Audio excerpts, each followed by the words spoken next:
Welcome to Pick a Card, Any Card. Where we pick a card. Any card. And cast it really slowly. I'm Andrew. And I'm Devin. Today's cards are Meandering Towershell. And Mitotic Slime. I just got You just got it!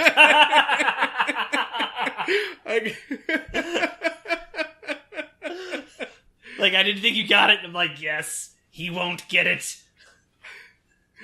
I was about to explain the joke to you. I got it as I read Meandering Towershell. Oh, he got me. And cast it really slowly. Oh. Okay, that's a fantastic intro. Thank you. I made it up on the spot. I'm like Meandering Turtle slow. Just don't say anything for it now. And you waited just the right amount of time. I did. Like, just that not like, I was about to say something. And cast it really slow. It was great. Well, let's get slow.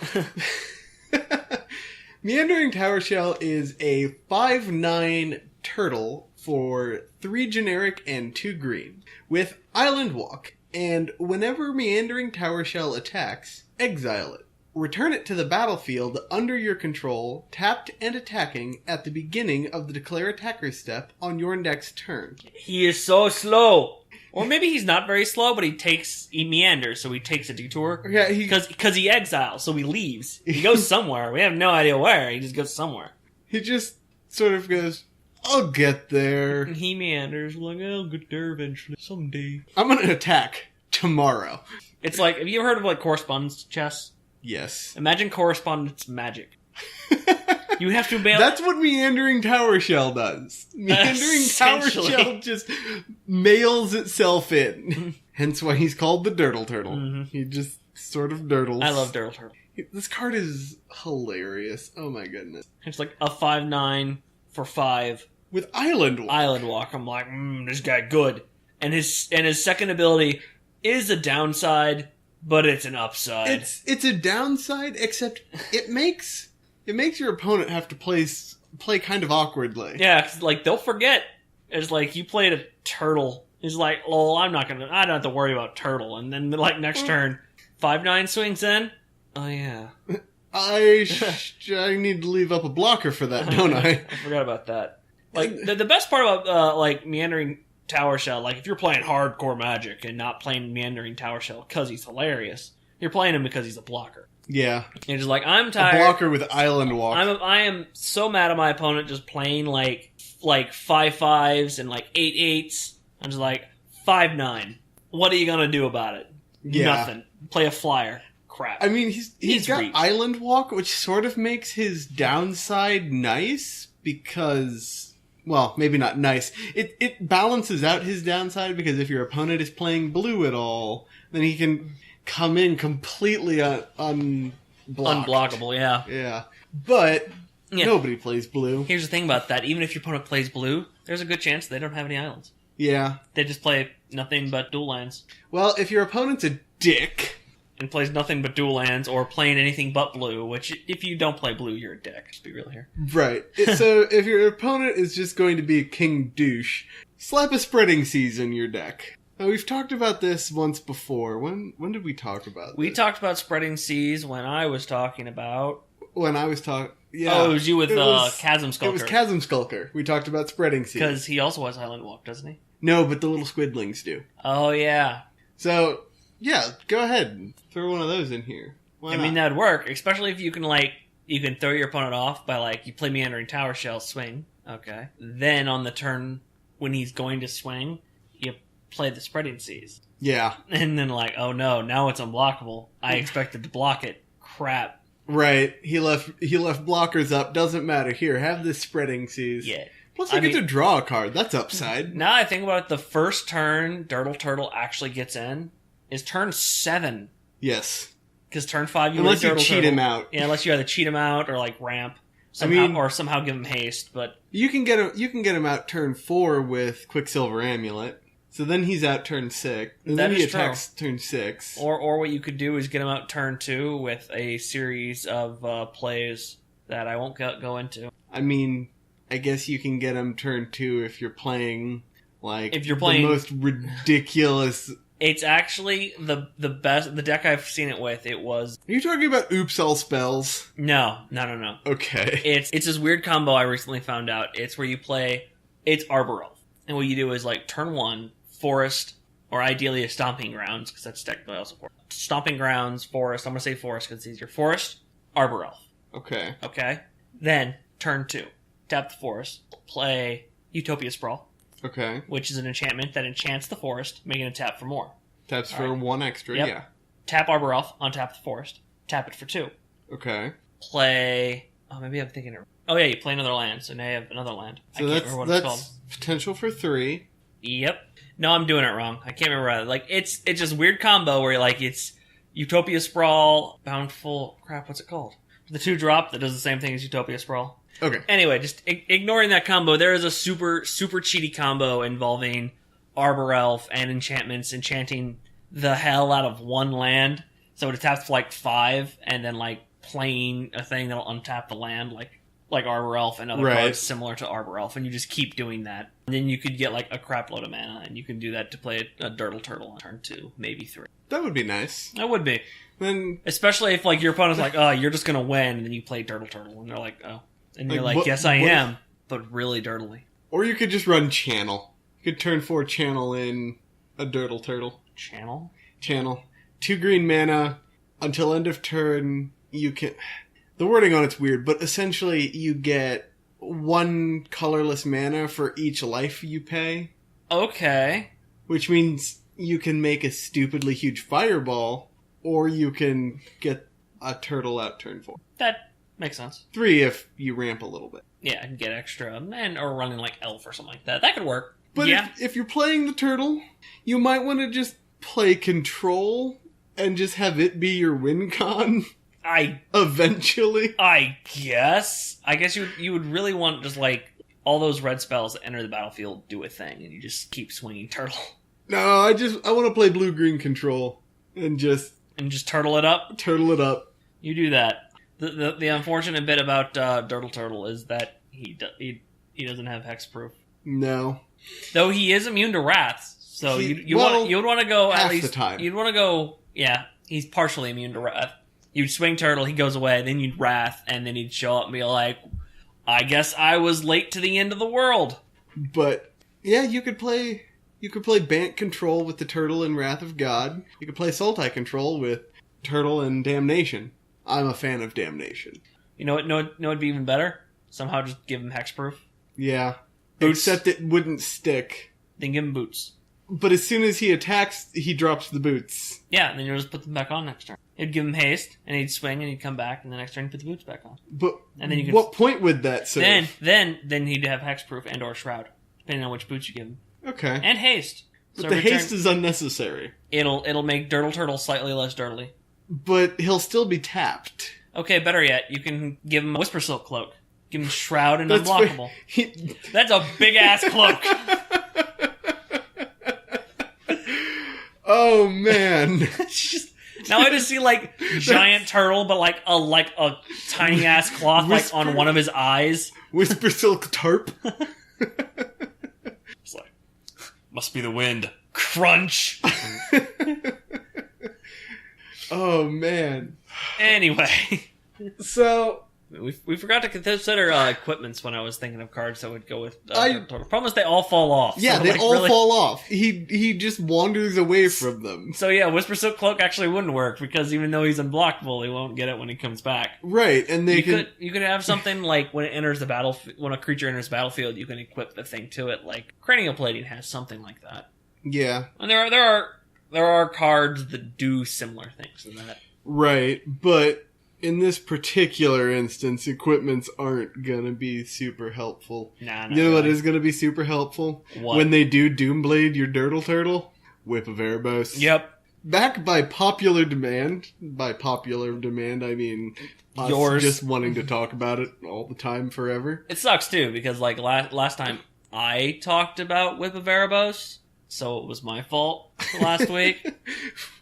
I promise. One week we will have we will have a day which we don't talk about Whip of Erebos. Like, it's almost every card we talk about, like, at least one of our cards, like, not only does Whip of Erebos just bring it back, which is good, but, like, usually gets around the Whip of Erebos' downside. That's what I was thinking. Like, backside? That ain't Actually, right. yeah. This Turtle and Norn the Wary both completely bypass the Whip's downside. Yep, because it gives them haste, you swing, and then they exile themselves. Right, and then when they come back, they're a new instance. Yep. And the second replacement ability on Whip of Erebos doesn't apply to them anymore. It would actually, it does apply. No. It doesn't, because they're a new instance. Yes, it does, because when they exile to begin themselves, or when they exile themselves when they attack, yeah, that is when this takes effect. Right.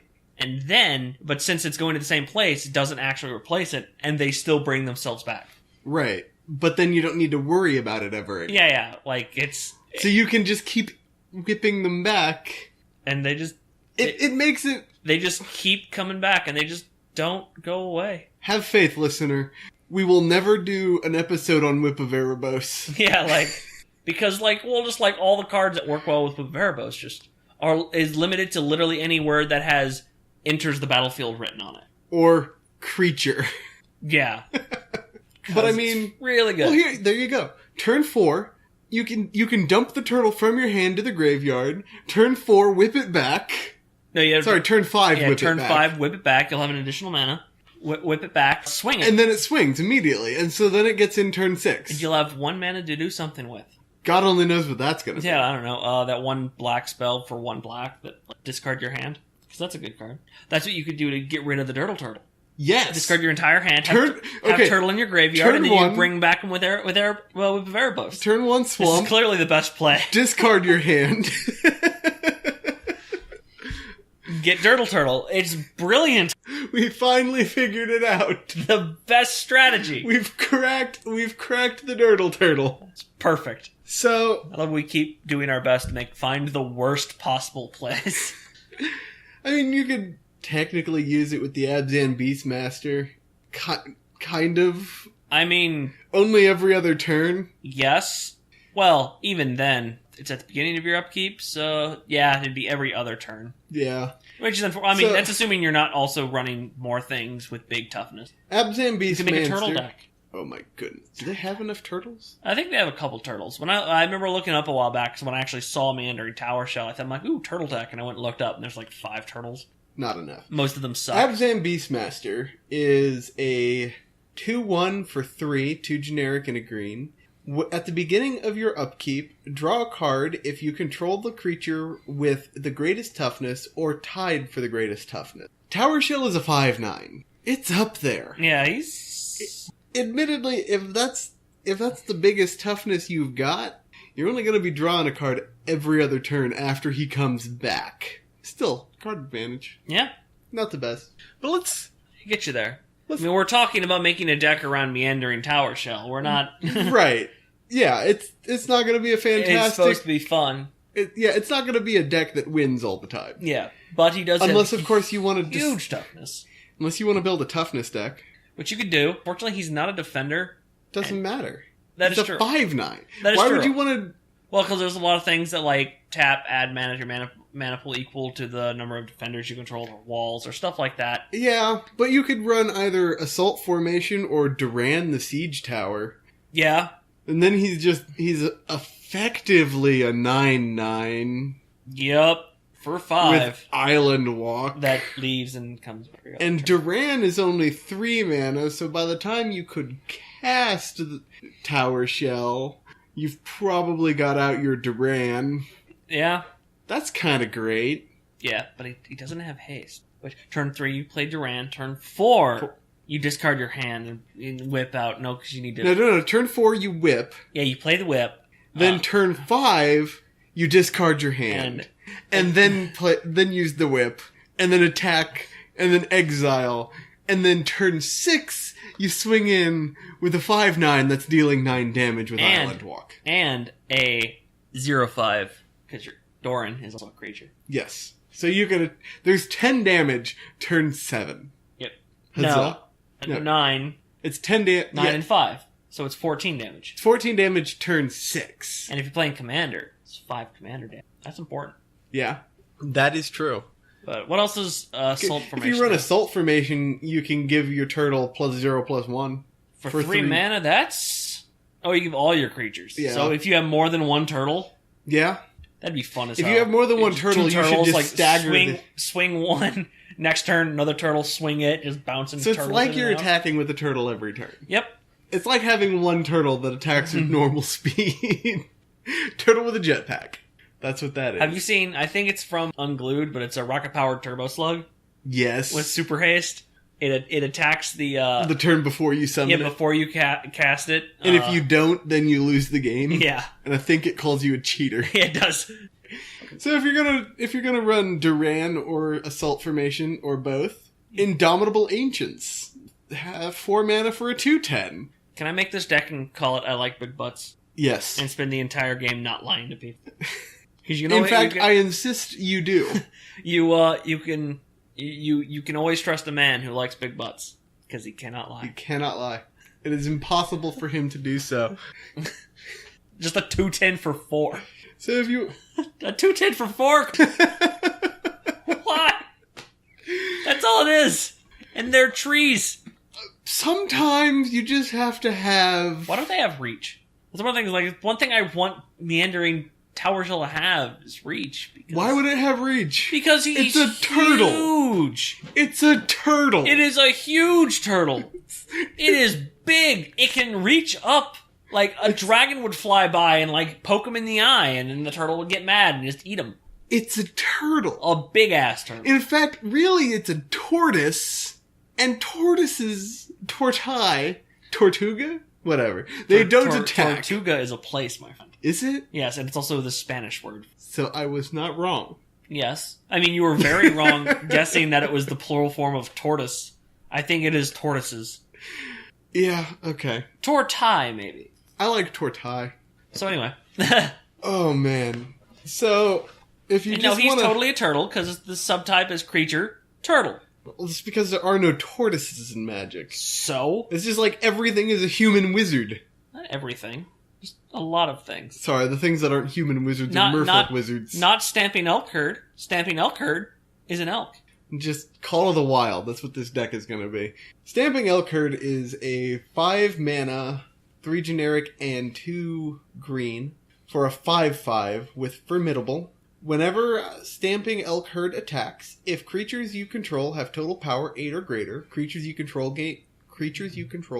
gain trample until end of. So, on the turn that the turtle comes back from wherever he was, Formidable will trigger. Probably in his shell. That's where he goes. Yep, he just hides, and then like he's so slow, like time passes, and people build like over top his shell because they don't know there's a turtle underneath. Right. And then he attacks by just getting out of his shell and destroying the entire village.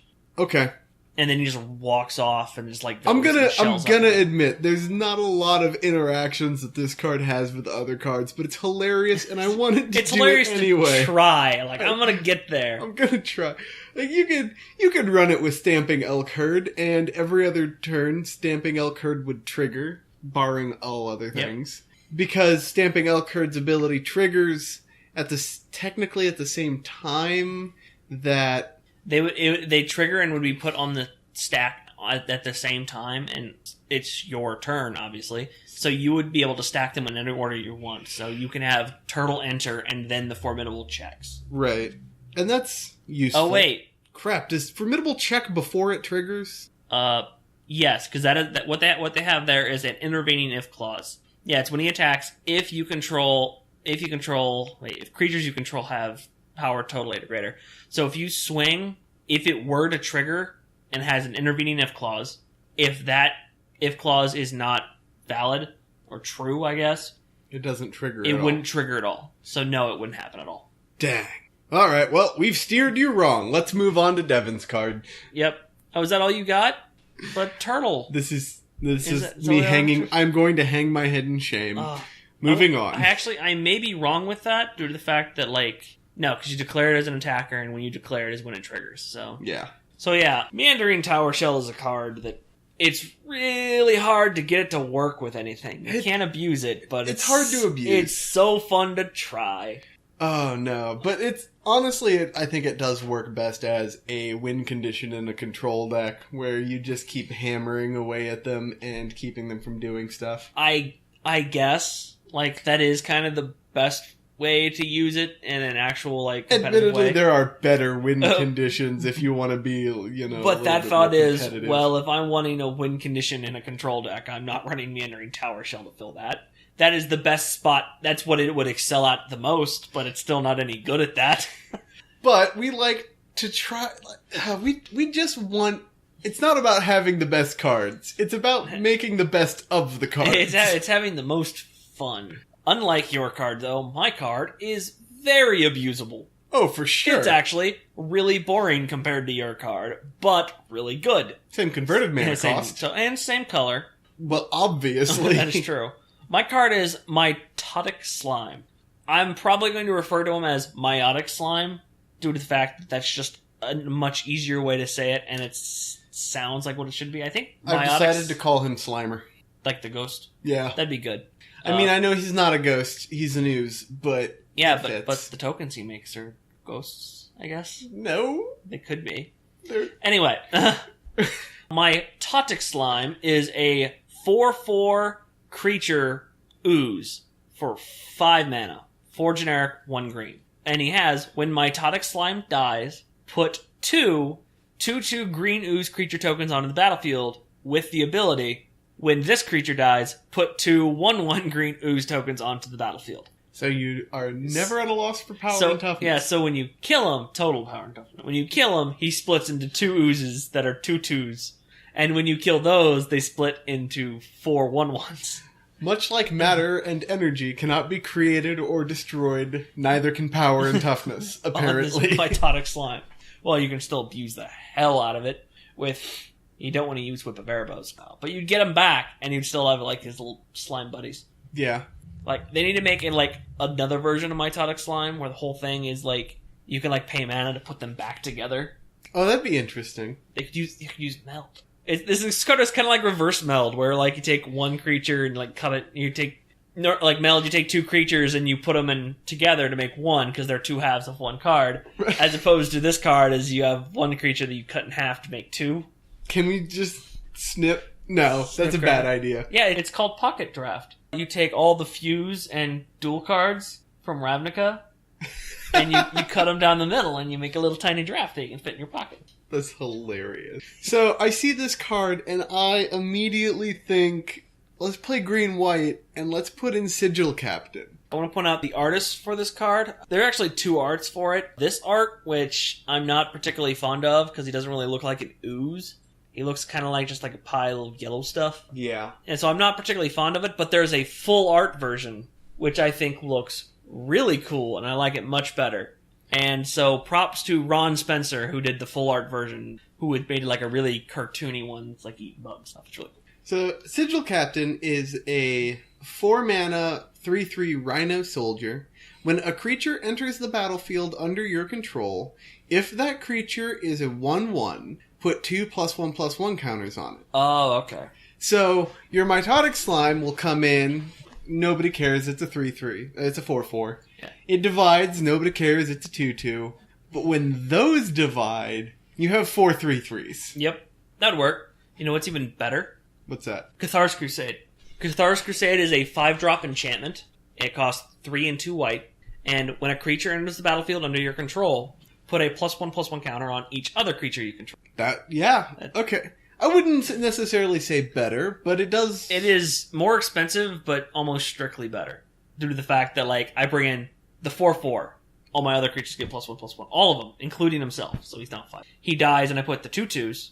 Yeah. Like, they both enter the battlefield, so I put 2 +1/+1 counters on each of them. Yes. If one of those dies, 2 +1/+1 counters on each creature, so the 2/2 is now a 5/5.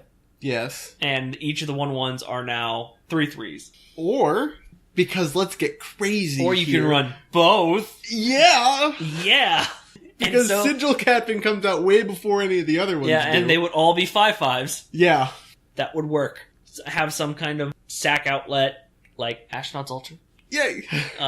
Which would work, because you just for 5 mana, you would get 7 creatures. The original, the 2 babies, and the 4 turbo babies. 4 babies. So, like, if you have Ashnod's Altar, you would sack all of them, because you just play the 1, sack them, get the 2, sack them, get the 4, sack them. Right. For a total of 7 mana, and you'd gain 2 mana. All colorless, but still. Which means you could, I don't know, do something. Yeah. You could do lots of things. You know what you could also run in the deck that runs him? Card that you really like, Doubling Season. Yes! Like Doubling Season or Parallel Lives. Probably Parallel Lives, because Parallel Lives isn't $40. Nope, Doubling Season in this deck because it has counters now. I have decided. Yeah. Anyway, Doubling Season works really well, or I'm going to go Parallel Lives due to the fact that it's more reasonable. Anyway, play him with Parallel Lives, nothing happens. But when he dies, you'll get 4 2/2 tokens. Yep. That when they die, if all 4 of them die, you'll get 16 1/1s. And if you happen to have the Sigil Captain, there's 16 3/3s. If you have Cathar's Crusade, you have 16... You would have... 16 18 18s. Yes. Which is stupid. And if you have Doubling Season instead of Parallel Lives... Mm-hmm. Or, now here's the thing. Once you have those 16 18 18s, what you could do... is just attack and win the game. Oh, no. Because only Saprolings are going to have more creatures than you? That is true. But know what you could also do for maximum fun? Play a little card I like to call Thromok. Oh. Yes, Thromok. Thromok is... I mean, you're running 3 colors now, but shut up. This is funny. Thromok is a 5-drop for 3, a red, and a green. He is a 0/0. But he has Devour X, where X is the number of creatures devoured this way. So if you sacrifice all 16 of those critters, he would be a 256. Yeah, this is why Doubling Season. I love Doubling Season. Oh yeah, he would be... with Doubling Season, he'd be a 5/12. Without any sort of trample or anything. This actually is an EDH deck that you would run. Thromok is your commander, and you just run Mitotic Slime, either Doubling Season or Parallel Lives. Or both, because... Yeah, like both. Get the most out of it, yeah. Yeah, and my friend Pip made this, so I'm giving all credit to him. But he calls the deck Thromax. That's a good name for it. And the reason for that is because his name is Thromok. And what he does... Oh, you can't run the Sigil Captains in that deck. Nope, because he's not white. Yeah. But he calls it Thromax because he gets out Thromok as like some ludicrous like 100 creature, and then you cast Fling. Thromax. I get it. That wasn't as subtle as your first joke. That is true. But it's still really friggin' funny. Or oh like, man, that's why that's it's just hilarious. Like Warstorm Surge, so like I bring in my 5/12, he deals 512 damage to you, swing him at you, and I fling him at you. This was a good game. Oh man, that's hilarious. Oh, that is gross. It is good. Just gross. It is freaking great. It's 5 mana. Oh, you can do so many things with that. Oh man. Yeah. Thromok is really, really, really good. Another thing you could run with Thromok is Xenagos. I think I picked the wrong one. Yeah, you did. That's why I said another thing you run with Thromok. I'm like, no. Like, you picked the wrong Xenagos. You want Xenagos the Planeswalker, also known as Xenagos the Reveler. Xenagos the good one. Yeah, well, they're both good. The other one actually is... the god is played more. I don't know why. Because he's a commander. And he's a good commander. Fair enough. Like, that's why, because people play him as a commander. I was gonna say, but the Planeswalker is way more versatile. Oh yeah, because he's really good, and the reason you run him is that +1. Add X mana to your mana pool, where X is the number of creatures you control. Add X mana in any combination of green or red. Add X green or red mana. It's still important, but kind of irrelevant to the summary of the fact that he adds mana to your mana pool equal to the number of creatures you have. Yeah. That is nuts, especially in something like EDH. Oh yeah. Which is like, he is... And it's a +1. He's green, which means Doubling Season. Yeah. Or I guess parallel lives. Well, like with Doubling Season, this he comes particular- in with 6 counters on them. Yeah. So you can just immediately -6 him. You could. I am sad about Xenagos because I really liked him. He was also standard with Domri Raid, Yeah. which is the other red-green planeswalker. And I'm like, oh, they work relatively well together. They're both green-red. They work with creatures and Right. stuff, and they work well together. And I'm like, someone could make a Gruul aggro deck with these two. Yep. And it could work, but no one did because Devotion to Blood. Unfortunately, a lot of the cards that I mentioned are commanders. Oh, yeah. And like it's more like it just happens Mitotic to be Slime- a lot of good ones. Mitotic Slime fits really well in a lot of green commander decks. Yeah, Honestly, I'd run Mitotic Slime in my Naya deck. yeah. What does she do? Well, Naya is the shard colors. Yes, but the Marath is the commander. Marath, that's her name, and she's pay 3, put a 5-drop onto the battlefield. for me? No, it's... no. Marath is the creature. Marath is a creature. He comes into play with a number of counters on him equal the amount of mana spent to cast him. Yeah, And then you can pay X and remove X counters and either deal damage or put counters on other stuff or get tokens. yeah. Get more creatures, do stuff. Yeah. So like he works with Mitotic Slime. Yeah. Another card, another commander that works with him is Marin of Clan Nel Toth, which is one of the commanders from the Commander 2015 set. Whenever a creature you control dies, you get an experience counter. At the beginning of your end step, choose target creature card in your graveyard. If that card's converted mana cost is less than or equal to the number of experience counters you have, return it to the battlefield. Otherwise, put it in your hand. That's so broke. So it is really good. That's so It broke. it is so hard to handle. My friend Stuart actually has a commander deck with her as the commander, and gets super mad when we kill off Morin every time he plays it. Immediately. Because- Why would you let that thing... No, because in response to you casting what would kill Morin, you can kill off everything and then just do whatever you Gets want. so many counters. Well, one of the things is, like, once you have, like, 100 counters, if they kill Morin...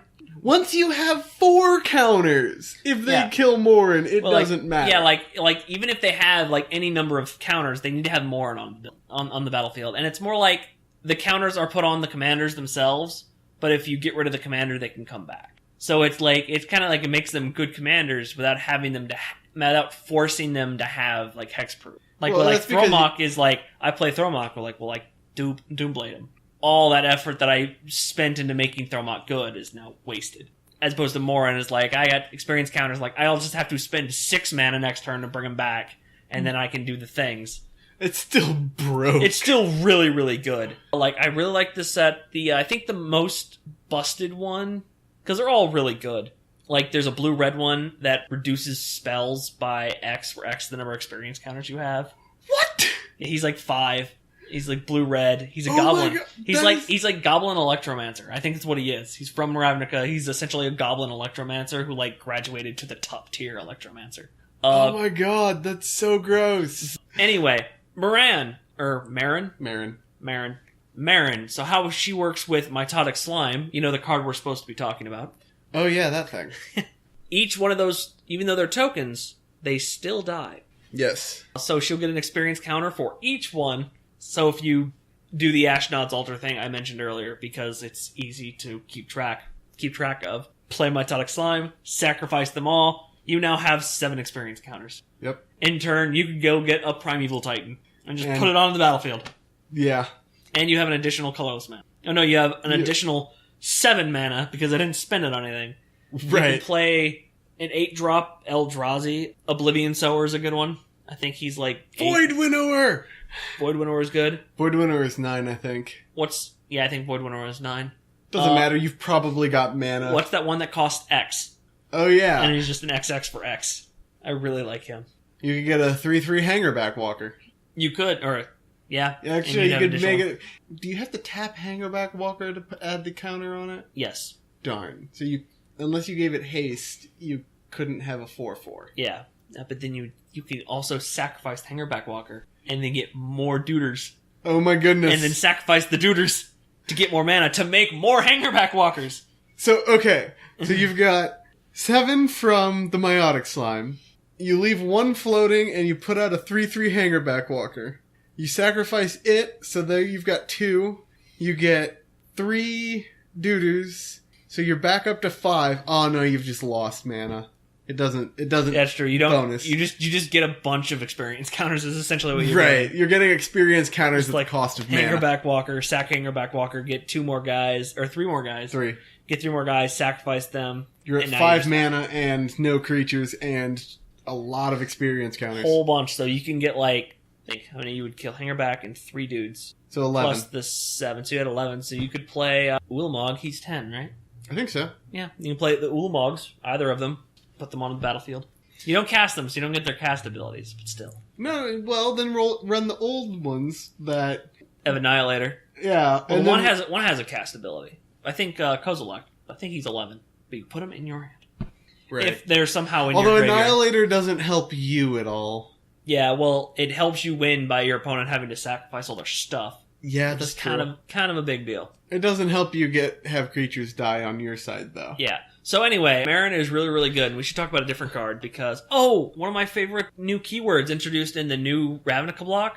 Oh, yeah. Yeah. My biggest problem with that Ravnica block is they introduced a whole bunch of cool keywords, but since it was all the cards, all the abilities were spread out amongst, or there were 10. 10 new abilities. Yeah. In 3 sets, and just like, that's a lot. There were 10 new abilities in 2 sets. 3. Because they introduced all 10 clans in the first 2 That is sets. true, but they printed more cards with those abilities right. in Dragon's Maze. So they introduced 10 abilities in 2 sets. Yeah, but that's still not a lot of cards in to the work original with. Ravnica, they introduced 10 guilds over the course of 3 sets. Yeah, but that's like 10 like color combinations and kind of like feels and not like cards with this ability. No, they had cards with this ability. Really? Yeah. And like guild specific abilities in the original one too? Oh, alright.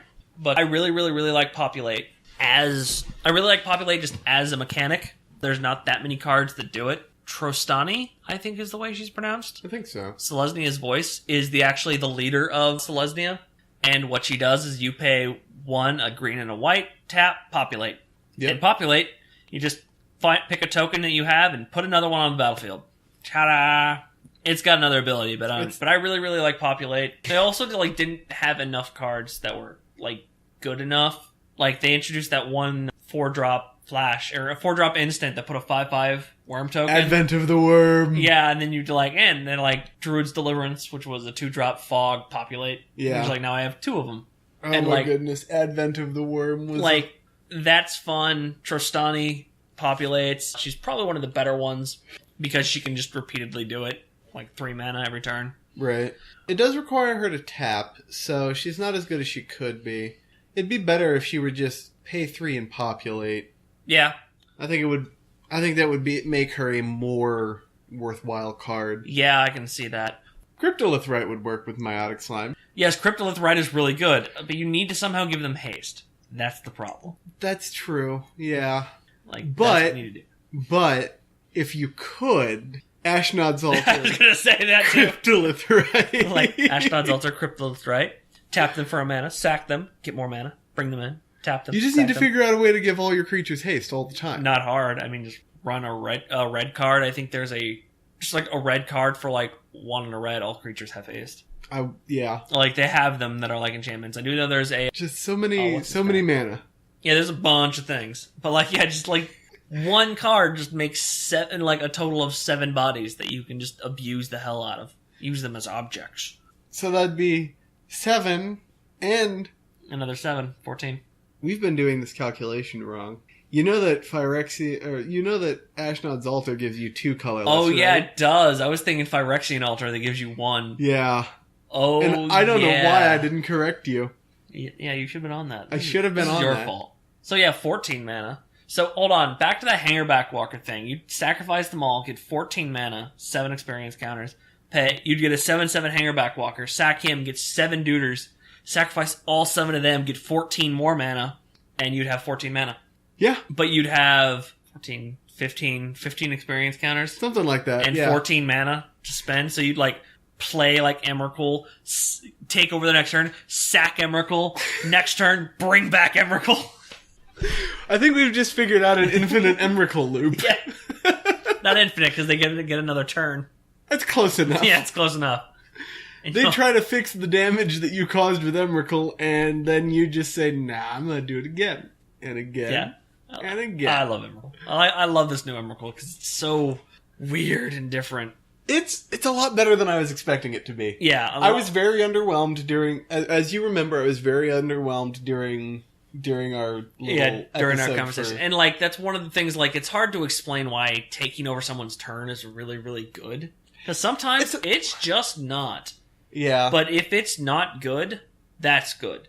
If taking over your opponent's turn isn't really a good thing, that means your opponent doesn't have a good board That means position. your opponent is just done. Your opponent's screwed. It's win more at that point. And it's like, and if your opponent can't do anything, I'm like, that's good. Right. That's the best they can do is nothing. Okay. Yeah. Like, swing your dude into my big guy, I guess. But anyway, Mitotic Slime, you're going to kill your creatures off a lot. Yep. And if you're going to kill a lot of things, you know what you need? What do you need? Blood Artist. Yes, you do. Blood Artist is good. There's also It is. Zilliport Cutthroat, which is essentially the same card, except it's each opponent loses 1 life, so it's kind of better. I noticed that they reprinted Blood Artist and Eternal Masters. Good on them. That's because it's a really, really good... Before that, like, I think Blood Artist went to, like, $2 as an uncommon. Yeah. Because it's I mean, it's really no good. Serum Visions, but that's a pretty good price for an uncommon. Oh, yeah. So It's just because it's just, like, an infinite combo piece. And just, like, I have a thing that continually brings in and sacrifices tokens. Like, I win. Yeah. But yeah, if you're constantly killing off your creatures, then yeah, you want Blood Artist. Right. Really... And of course, we can exploit killing off creatures With Exploit. with exploit. You can exploit with Exploit. Sidisi, Undead Vizier. 5 mana for a zombie Naga with Death Touch and Exploit. When this creature enters the battlefield, you may sacrifice a creature. When Sidisi, Undead Vizier exploits a creature, you may search your library for a card, put it into your hand, then shuffle your library. Yep. She is essentially... She's a 5 mana tutor. Yep. That could be a 4/6 Death Touch on the battlefield as well. Yeah. I mean, I personally... A lot of people play her, sack herself, and then use her as a tutor. Or sacrifice a 1/1, because whatever. I mean, if I'm going to run a 5 mana tutor, I think I want Dark Petition, because by the time you cast Dark Petition, you've got Spell Mastery, so... Yeah. Then you get your 3 extra mana to help cast whatever you just tutored. Yeah. Sidisi is not bad, and Sidisi came before... Sidisi is actually really good. And you remember that one card called Marin that we talked about a few minutes ago? Yeah. Yeah, you know what combos with Marin? Sidisi. Because you can just keep... get in her sacking. back, exploit herself, you tutor. At the So end of every one of your turns, you can tutor for something. Game goes long enough and you can deck yourself. Yep, if you manage to do this, if you manage to tutor literally every turn for about 90 turns. It doesn't take 90 turns, it only takes half that, because Sorry. you're still drawing. Yes, if you manage to tutor every single turn for 45 turns and not win... And let's be honest, you're probably drawing cards because it's Commander. For 15... 20 turns tops. Okay, let's say 15 turns. If you're tutoring every single turn for 15 turns and you can't win, you deserve to lose. Who said you can't win? That is true. and you haven't won, then you have either chosen to lose or deserve to lose. There it is. I will give you that. I would try it, but... Of course you would, because you hate playing Magic. You don't want to play, you just want to lose. Thank you for listening to Pick a Card, Any Card. If you have any questions, comments, concerns, or card suggestions, you can email us at pacac.cast@gmail.com. Or you can leave them in the comments below. We're starting to sound a little bit robotic on that, We I are. think. Sidisi Undead Visitor. Visitor. Are you going to invite her Shoot into your me. home? She's a zombie and not a vampire, so don't have to worry about that.